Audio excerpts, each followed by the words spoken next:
તો કેમ છો બધા મિત્રો? હું આવી ગયો છું ખેતરે અને આપ જોઈ રહ્યો છો આ ખેતરમાં મગ બનાવ્યા છે. ખેડૂત જ્યારે મહેનત વધારે કરે છે તો ભગવાન એને અન્ન પકવી જ આપે છે. ખેતીમાં ઘણી મુશ્કેલીઓ પણ આવે છે અને કોઈ વખતે નથી પણ વધારે પાકતું, પણ ભગવાનની મેર હોય તો ખેડૂતને ખૂબ સારું પકવી આપે છે.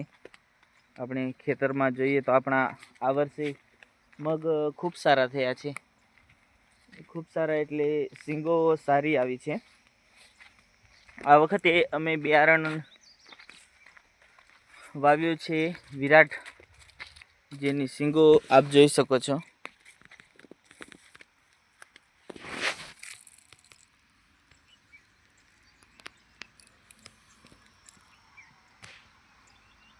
આ એક ખેતર, બીજા બે ખેતરમાં મગ બનાવ્યા છે, સાથે મગફળી અને રીંગણ પણ બનાવ્યા હતા. પણ રીંગણમાં કેવું, ઉનાળામાં રીંગણનો ભાવ બહુ ડાઉન રહે છે. 10 રૂપિયા કિલો, 5 રૂપિયા કિલો. હા, જે 4200 છોડવા બનાવ્યા હતા રીંગણના, તોય પણ પૈસા વસૂલ નથી થયા, કેમ કે ભાવ બહુ ડાઉન રહેવાથી ખેડૂતને કંઈ ફાયદો નથી થતો. શાકભાજી એમ બનાવીએ ચોમાસામાં તો ખૂબ સારું રીંગણીમાં ભાવ આવે છે, પણ વરસાદના કારણે રીંગણ ત્યારે લાગવાનું થોડુંક ઓછું થઈ જાય છે. ઉનાળાની ખેતી ખૂબ સરસ હોય છે, જેમાં આપણે નિંદામણ નથી આવતી અને વધારે કચરો નથી ઉગતો, એટલે ઉત્પાદન સારું થાય છે. આ વખતે આપણે જોઈ શકો છો મગ ખૂબ સરસ લાગી ગયા છે અને એક ફાલ બેસીને સુકાઈ ગયું છે. બીજું ફાલ હવે સુકાવાની તૈયારીમાં છે. બીજું ફાલ સુકાઈ જાય એટલે કાઢી લેવાના છે મગ, કેમ કે ત્રીજું ફાલ બી એમ આવ્યું છે, ફૂલ આવ્યા છે. હજુ ત્રીજું ફાલ જો કાઢવા જઈશું તો વરસાદ આવી જશે અને મગ બગડી જશે. એટલા માટે એમ તો થોડાક ફેબ્રુઆરીમાં 14 તારીખે આ મગ વાવણી કરી હતી અમે હતીડા થકી. મેં ને મારા પપ્પા બંને હાથથી ઓર્યા હતા. જાતે મહેનત કરીએ તો ખૂબ સારું રિઝલ્ટ આવે છે.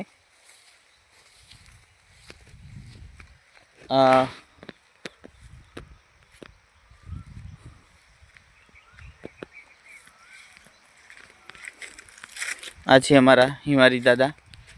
સૌના ખેતરે સૌ ભગવાનને માને છે. હિમારી દાદા ખેતરનું રક્ષણ કરે છે. આપ જોઈ શકો છો શીંગો ખૂબ સરસ લાગીને સુકાઈ ગઈ છે. બીજું ફાલ પણ આમાં સુકાઈ ગયું છે અડધી સુધી. એમ તો ખૂબ સારું છે અને કેરી પણ લાગી છે, તમને હું બતાવું છું. આ છે જાંબુ, પણ 6-7 વર્ષ થઈ ગયા પણ આજ સુધી એક જાંબુ લાગ્યું નથી. આપને બતાવું કેરી, આપ જોઈ શકો છો કેરી કેટલી મસ્ત લાગી છે.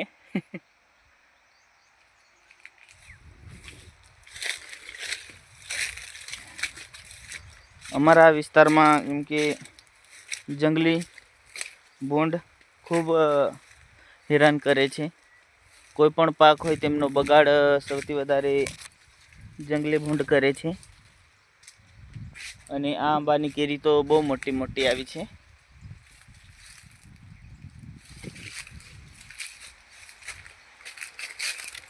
એક કેરી 1 કિલોની જેવી છે. તો દોસ્તો, આ છે અમારી વાડી. આ બાજુ રીંગણ છે, જો આપ જોઈ શકો છો. રીંગણ હાલમાં બંધ છે, કેમ કે ભાવ નહોતો વધારે, તો અમે પછી એમાં દવા દારૂ કરવાનું બંધ કરી દીધો હતો.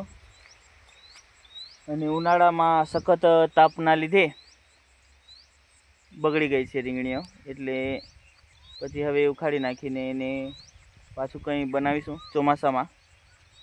જ્યારે ખેતરમાં કંઈ ને કંઈ બનાવવું જ પડે ખેડૂતે, કેમ કે ત્યારે જ ગુજરાન ચાલે. તો દોસ્તો, અમે અહીંયા આપણો પ્રથમ વ્લોગ સમાપ્ત કરીએ છીએ. આવા જ વિડીયો જોવા માટે અમારી ચેનલને સબસ્ક્રાઈબ કરો, લાઈક કરો, કમેન્ટ કરો. Thank you.